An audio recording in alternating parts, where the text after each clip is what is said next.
I reached 10,000 subscribers on YouTube on July 9th of 2024, so in this video, I'm going to be answering your questions. If you have a question, ask your question in the comments. In the future, I could make another one of these videos and answer your question. If you are subscribed to the channel, thank you, and if you are not, my name is Mason Ellis, and I'm a C5 through C7 quadriplegic, and I make videos to help you live life just like you would of able-bodied. If you enjoy this video, give it a like and subscribe to the channel so you don't miss out on future videos. I've been making videos on YouTube on this channel for 8 years. I believe I started in June of 2016. I became paralyzed in a vehicle wreck in January of 2015. And whenever I was in the hospital, I was looking up information on how to live life this new way as a quadriplegic. I couldn't find much information online, and what I could find seemed outdated.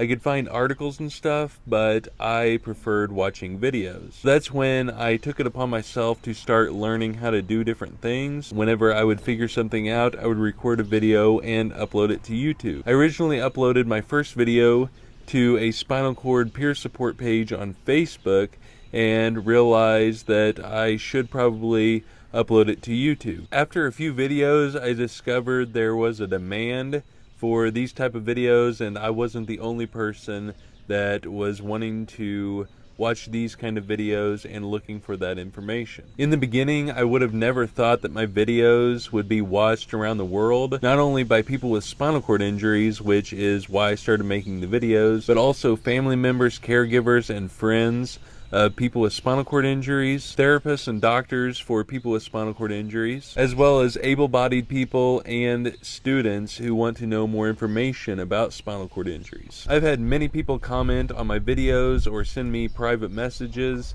saying my videos have helped them out, and I am really grateful for that, and I'm glad that I could help them out. I've had professors as well as students reach out to me saying my videos helped either, their students learn a certain topic. I know a big one was the tenodesis video. Students also have messaged me that video showing how tenodesis works really helped them out and allowed them to understand it better than just a book. At the time of reaching 10,000 subscribers on YouTube, I've accumulated over 1.2 million views, 25,700 likes, 4,200 comments, and over 10,000 shares. Now that I got the 10,000 subscriber milestone talk out of the way, I'm going to answer your questions. I want to let you know that if you are interested in the shirt that I am wearing with my logo on it, I have shirts as well as sweatshirts and stickers and other products on my shop. If you are interested, there is a link in the description of all my videos, and there will be a link in the comments section. To celebrate 10,000 subscribers, there will be free shipping for a limited time. The first question is by Uber Driver 8743,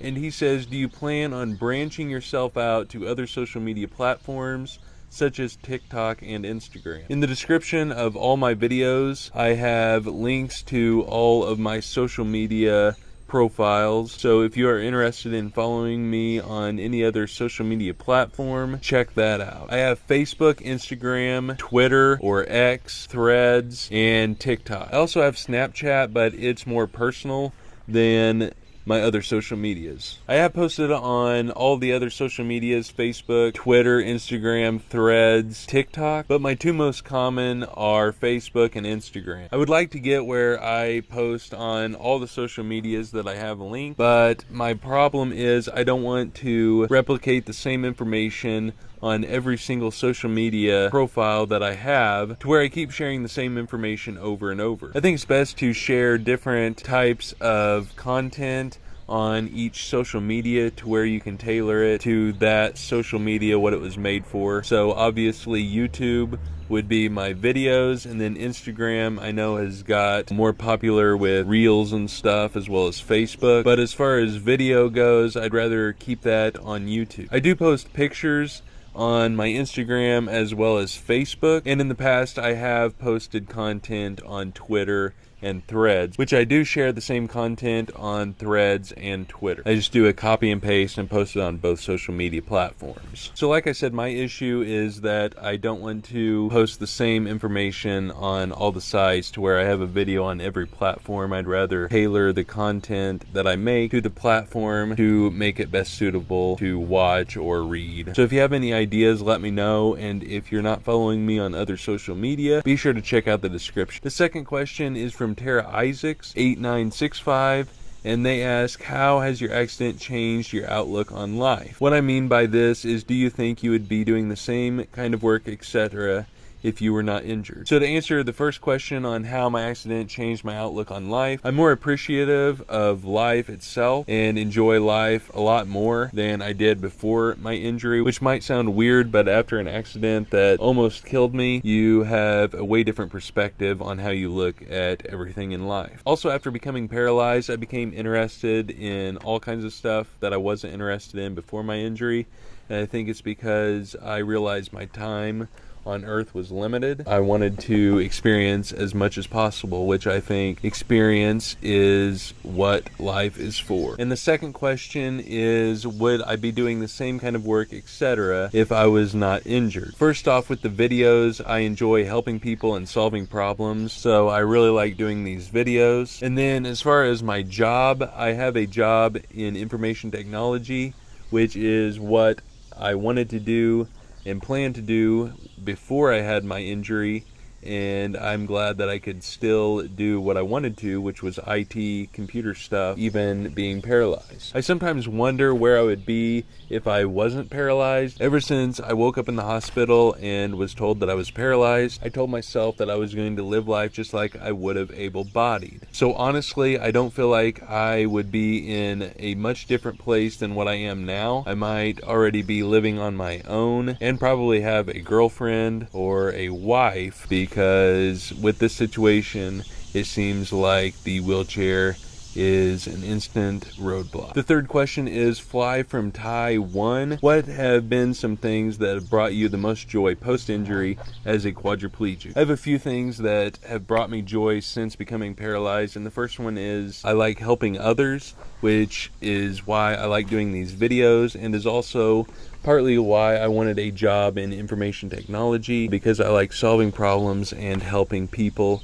as well as computers and technology. So I like figuring things out. Whenever I first became paralyzed, as you probably know, you have to figure out how to do everything all over again in a totally different way.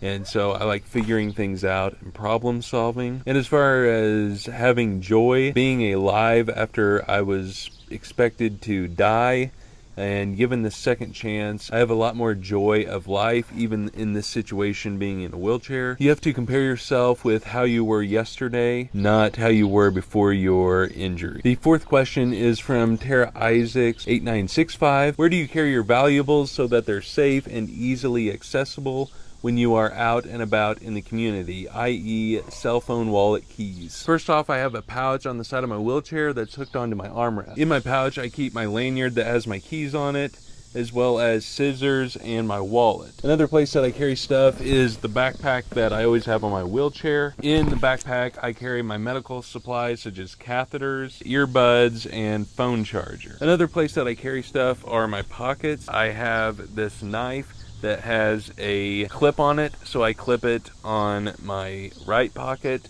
and sometimes I put my phone in my left pocket. If I don't have my phone in my left pocket, I will sometimes put it between my legs or under one leg, and I do that just because it's easier to access. I normally put it there if I plan on using it, within a few minutes. I also put items that I'm carrying from one place to the other or something temporarily on my lap. The fifth question is also from Tara Isaacs 8965, and they say, I applaud you for wanting to be as independent as possible.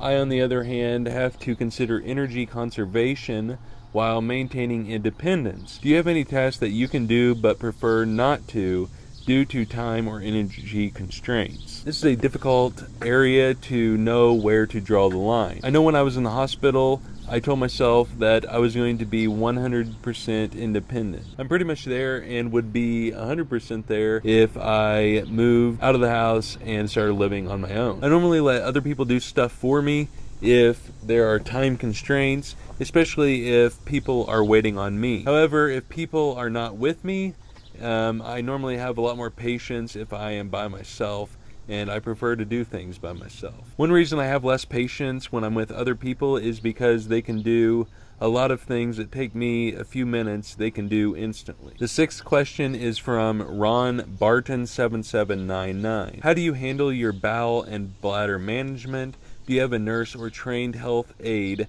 who does it for you, meaning bowel routines and straight cathing? As far as bowel programs, I do digital stimulation. I use bicycodal suppositories. I have a tool that will be linked in the description below that is used for a suppository inserter as well as a stimulation tool. However, I am looking into a device called the Navina Smart Unit, and I don't think you have to use suppositories for that. Basically, it's a little machine or device. It has a tube on it, and basically it puts water in your intestines and flushes you out. I think it would be a lot easier to do that, at least independently, and it might be quicker. As far as catheterizing, I cath myself independently using the MTG Easy Gripper catheter, and I have a video showing me cathing myself and how I do it. The seventh question is from Gil Jan Stoughton. Probably butchered that name, but they say, why didn't you wear a seatbelt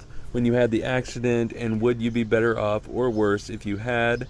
The car looked pretty smashed. As far as why I wasn't wearing a seatbelt that day, I have no clue. I don't remember anything from that day other than the sound of my vehicle hitting the embankment when I crashed. And as far as would I be better off with or without the seatbelt, I do not know, but I just know I wasn't wearing my seatbelt at the time, and yes, my car looked pretty smashed because I was pretty tall at the time. I don't know what would have happened if I had my seatbelt on and would have stayed there, if my head would have got smashed in or what.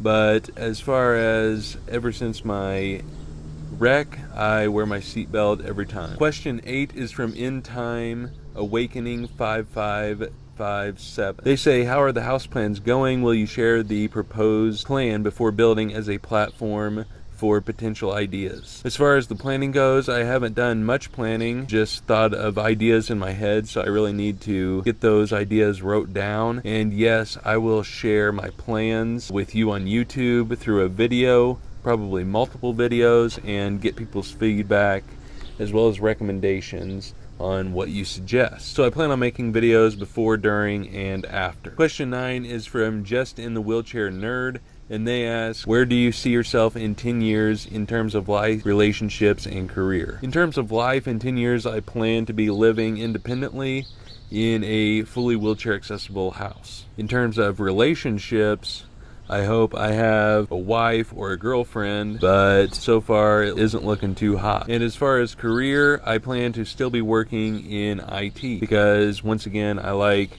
technology, computers, and solving problems as well as helping others. And question 10 is from Brad Ellis 3694, and they ask, which side of a turkey has the most feathers? He asked me this in person and I could not figure out the answer. So instead of telling you the answer, I want you to comment down below what you think the answer is without looking online. Once again, if you have a question you want me to answer, be sure to leave it in the comments below and I will answer it in hopefully a future question and answer video. If you enjoyed this video, give it a like and subscribe to the channel so you don't miss out on future videos. Thank you for watching this video, and I hope you watch another one of my videos.